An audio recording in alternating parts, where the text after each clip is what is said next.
Hello viewers, तो आज हम आपको बताने वाले हैं गति के 3 सूत्र। पहला सूत्र है v बराबर u प्लस ए टी। अब इसके अंदर v क्या है, u क्या है, a क्या है, t है, सब कुछ बताएंगे, ध्यान से देखिएगा बस। दूसरा फॉर्मूला है बच्चों s बराबर U T plus half A T square, या फिर कहें ए टी वर्ग।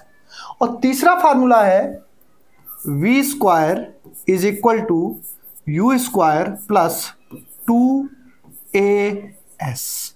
अब इसमें समझते हैं कौन सी चीज क्या है। तो यहां पर आपको जो v दिखाई दे रहा है, ये v जो होता है ये होता है अंतिम वेग, अंतिम वेग, फाइनल वेलोसिटी। अब अंतिम वेग क्या है? मान लो आप कहीं जा रहे हो, एक स्टार्टिंग वेग होगा और जब लास्ट में जो आपकी स्पीड होगी वो अंतिम वेग हो जाएगा। एग्जाम्पल से समझेंगे, पहले एक एक टॉपिक समझ लेते हैं। यू क्या है? यू है बच्चों प्रारंभिक वेग,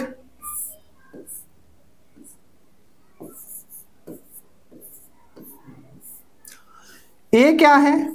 ए त्वरण होता है। अभी समझाएंगे त्वरण किसे कहते हैं, अभी लिखे दे रहे हैं केवल। और टी जो होता है वो समय होता है, टाइम, टी फॉर टाइम। और टाइम को इंग्लिश हिंदी में समय कहते हैं, है ना। अच्छा, तो आपको वी पता चल गया, यू पता चल गया, ए टी पता चल गया, एस। एस जो होती है वह होती है दूरी। अब दूरी किसे कहते हैं ये भी बताएंगे आपको। तो एस आपको पता है, यू क्या है, यू आपको मालूम पड़ गया प्रारंभिक वेग, टी क्या है, समय है, हाफ ए त्वरण है, टी समय है। तो यहां पर जितनी भी वेरिएबल्स हैं, यानी x y a b c d जितनी भी है, सबको हमने समझा दिया। अब समझते हैं एक उदाहरण के तरह की मदद से कि ये प्रारंभिक वेग, अंतिम वेग, त्वरण, समय, दूरी क्या होती है। तो मान लेते हैं बच्चों एक गाड़ी है, मेरी आर्ट बहुत अच्छी नहीं है, काम चलाऊ है, और आप भी काम चलाइए। ये कार है और ये किसी ए बिंदु से चल रही है, और चलते समय मान लीजिए इसकी स्पीड है 40 मीटर पर सेकंड, यानी 1 सेकंड के अंदर ये 40 मीटर चलती है। तो इसे हम बोलेंगे प्रारंभिक वेग, इंग्लिश में बोलते हैं इनिशियल वेलोसिटी। तो ये है प्रारंभिक वेग, यानी किसी भी चीज की मूवमेंट से पहले, समय स्टार्ट होने से पहले उसकी स्पीड कितनी है, ये क्या है, उसका प्रारंभिक वेग है। अच्छा, अब ये गाड़ी चलती जा रही है, चलती जा रही है, यहां से चल के मान लो ये गाड़ी पहुंच गई यहां पर, वही गाड़ी है, डिजाइन थोड़ा बदल गया है, टेंशन नहीं लेना। और ये पहुंच गई मान लो बी बिंदु पर। अब 40 से चलना शुरू किया था और चलते चलते कुछ समय बाद इसकी स्पीड मान लो लास्ट में कितनी हो गई, 50 हो गई, 50 मीटर पर सेकेंड हो गई, 50 पे पहुंच गई। तो प्रारंभिक स्पीड इसकी बोली जाएगी 40, और जो अंतिम वेग है यानी फाइनल वेलोसिटी है वो कितनी है, 50। तो हम चाहें तो लिख सकते हैं यहां पर कि जो प्रारंभिक वेग है उसे हमने किससे रिप्रेजेंट किया है, सॉरी, प्रारंभिक वेग को किससे रिप्रेजेंट किया है, यू से किया है, ध्यान से देखिए। तो इसे हम प्रारंभिक वेग को हम लिखेंगे यू। तो ये हो गया u is equal to 40 metre per second, यानी 1 सेकेंड में 40 मीटर चल रही है, ये प्रारंभिक वेग हो गया। अब गाड़ी चलते चलते लास्ट में उसकी स्पीड बढ़ रही है, भाई 40 से 50 पहुंची है, 40 से 50 पहुंची है, इसका मतलब गाड़ी को क्या कर रहे हो, एक्सेलरेटर कर रहे हो, एक्सेलरेट कर रहे हो, उसमें आप स्पीड बढ़ा रहे हो। मोटरसाइकिल तो देखी होगी ना आप लोगों ने, मोटरसाइकिल के आप पीछे बैठे होंगे, आपके पापा गाड़ी चला रहे होते हैं, तो जब वो गाड़ी का एक्सेलरेटर खींचते हैं तो गाड़ी की स्पीड बढ़ती है, तो हम क्या कहते हैं, गाड़ी एक्सेलरेट हो रही है। और इसी एक्सेलरेशन को हम हिंदी भाषा में त्वरण कहते हैं, कि गाड़ी त्वरित हो रही है। हिंदी बड़ी हार्ड है, इंग्लिश इजी है। इंग्लिश में तुरंत समझ में आ गया होगा कि एक्सेलरेट हो रही है, हिंदी में बोलेंगे गाड़ी त्वरित हो रही है, ठीक है, यानी उसकी स्पीड बढ़ रही है। अच्छा बच्चों, तो जो अंतिम वेग है उसे किससे रिप्रेजेंट किया, v से। तो यहां लिख देते हैं v is equal to 50 metre per second, ठीक है। तो 40 से चलना शुरू किया था, स्पीड कहां पहुंच गई, 50 पे पहुंच गई, ठीक है। और मान लेते हैं, मानने में तो कुछ जाता नहीं है, कि यहां से यहां तक जाने में गाड़ी को कुछ समय भी लगा होगा स्पीड बदलने में, तो 5 सेकंड का टाइम लगा। ये 5s लिखा है, 55 मत समझना। यानी यहां से जब गाड़ी चली थी और चलते चलते जब वो बी बिंदु पर पहुंची है, इस बी बिंदु पर, तो पहुंचने में कितना टाइम लग गया उसे? 5 सेकेंड लग गए। और इन दोनों बिंदुओं के जो बीच की दूरी है उसे हम एस बोलते हैं, हिंदी भाषा में दूरी, इंग्लिश में बोलते हैं डिस्टेंस। ठीक है, इन दोनों बिंदुओं के बीच की दूरी एस होती है। अब देखो बच्चों, यहां तक आई होप आपको समझ में आ गया होगा।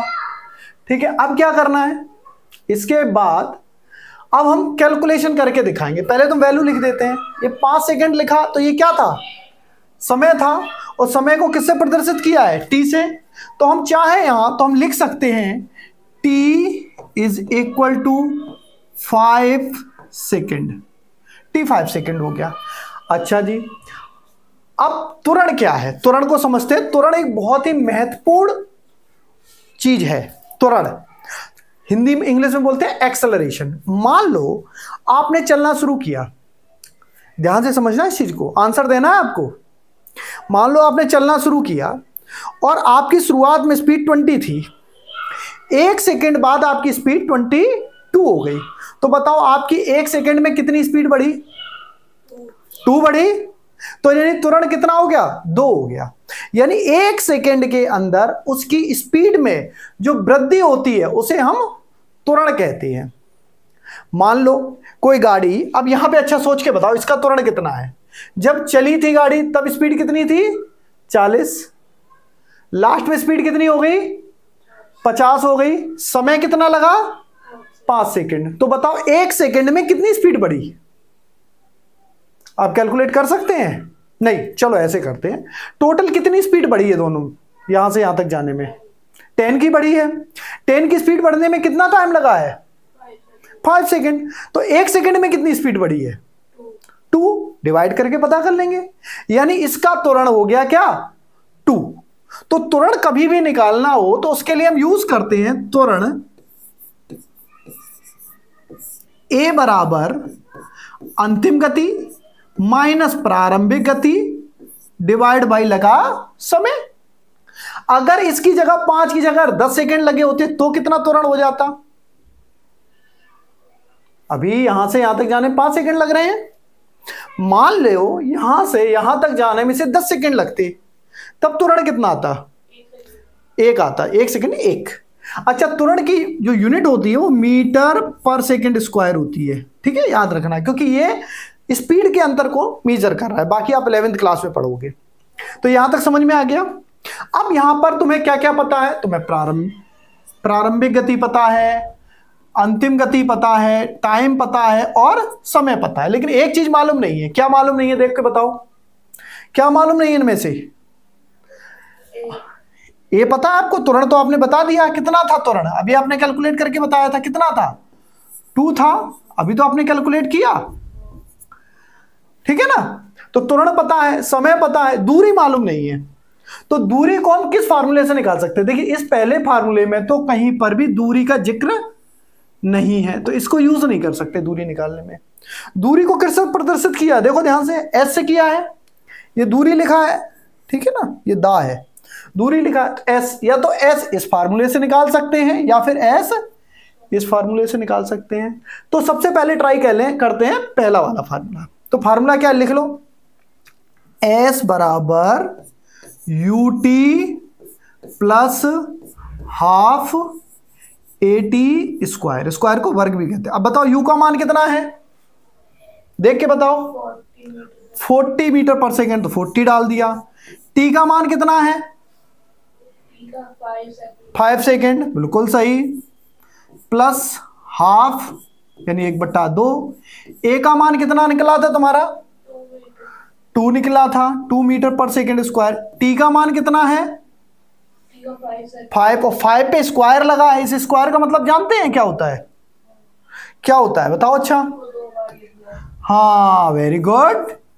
यानी इसको 2 बार लिखना। तो चलो सॉल्व करते हैं। 4 5 जा 20, 0 का 0 लगा दिया। यहां तक क्लियर हुआ? 2 से 2। अब 5 का स्क्वायर निकालना है। तो देखो मैं बता दूं एक बार जिन्हें नहीं आता है, स्क्वायर का मतलब होता है बच्चों उसको उसी से गुणा कर देंगे। तो कितना आएगा?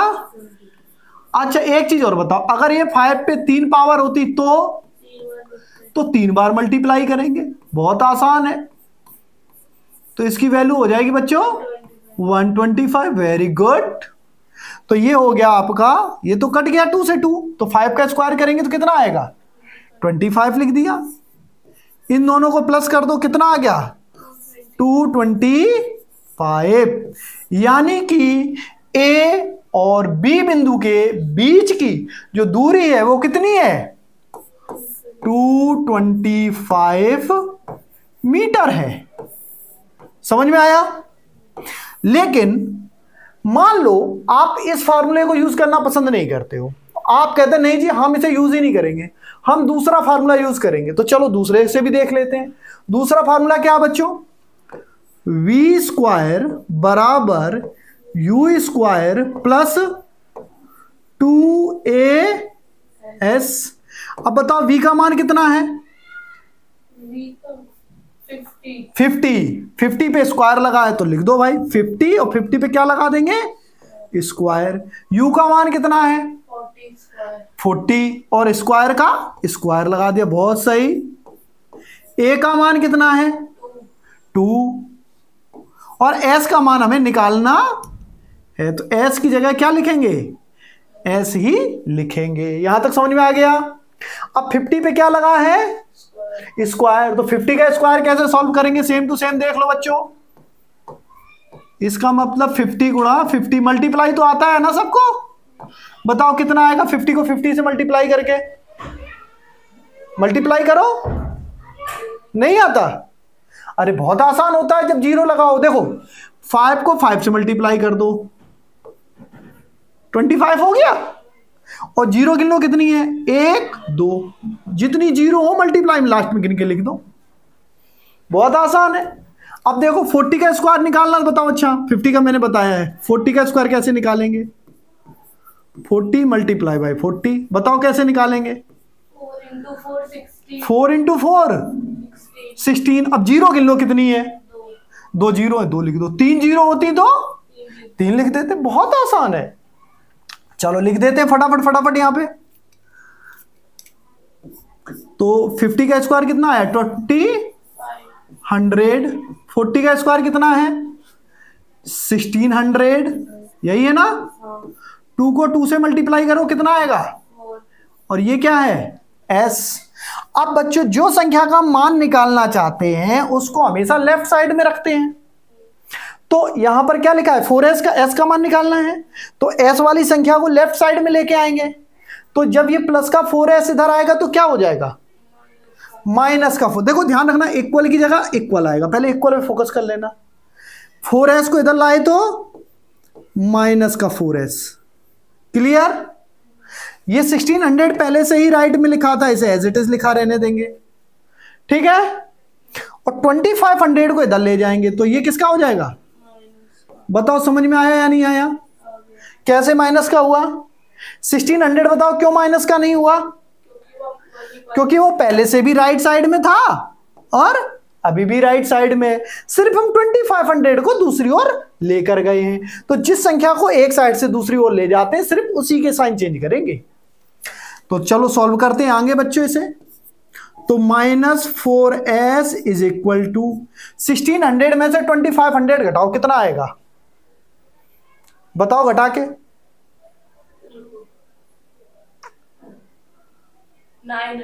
900 आएगा। किसका 900 आएगा, प्लस का या माइनस का, माइनस का आएगा। ध्यान रखो जिसकी संख्या बड़ी हो, ये प्लस का था ये माइनस का, जिसकी संख्या बड़ी हो निशान उसका लगा दो, ठीक है बिल्कुल सही है। अब ये माइनस से माइनस कट गया, s का मान आ गया बच्चों 900 डिवाइड बाई 4। चलो 4 से डिवाइड करके बताओ 900 को, 4 से काटो, 4 से 9 कितनी बार कटेगा, कटेगा 4 की टेबल में पढ़ो, 4 1 जा 4 2 जा 4 3 जा 12, ज्यादा नहीं हो रहा है तो 2 बार काटेंगे, 4 2 जा 8, कितना बचा यहां पर, सिर्फ 9 को देखिए आप, 1 बचा, 1 यहां पे हो गया, और ये 0 जोड़ लीजिए, 1 और 0 कितना हुआ 10। अब 4 से 10 को फिर डिवाइड करो, टू जा ही जाएगा, बहुत बढ़िया। अरे ये क्या हो गया, कुछ और सेलेक्ट हो गया है, कोई नहीं, हम सही कर लेंगे। टू जा जाएगा तो फिर कितना बचेगा? जीरो क्यों बचेगा? टू बचेगा। टू में फिर जीरो जोड़ो, कितना हुआ? 20। 4 से 20 को डिवाइड करो, 5 बार जाएगा। मन में करना पड़ता है डिवाइड बेटा, मन में करना पड़ता है, ठीक है। जब बड़ी क्लास में 9th, हम तो 7th से ही मन में कर लेते थे, तुम लोग 9th में आ गए हो। तुम लोगों का मैथ कमजोर हो गया है क्योंकि मैथ का सिलेबस ही बहुत इजी कर दिया गया है, गलती तुम्हारी नहीं है इसमें। देखो ये किया है हमने यहां पर, बता दें आपको, 900 4 से डिवाइड किया, 4 2 जा 8, 1 बचा, 0 उतारा, 4 2 जा 8 2। अरे हमने एक स्टेप आगे जल्दी कर दिया, समझ गया ना, डिवाइड तो आता है तुम्हें, ठीक है ना।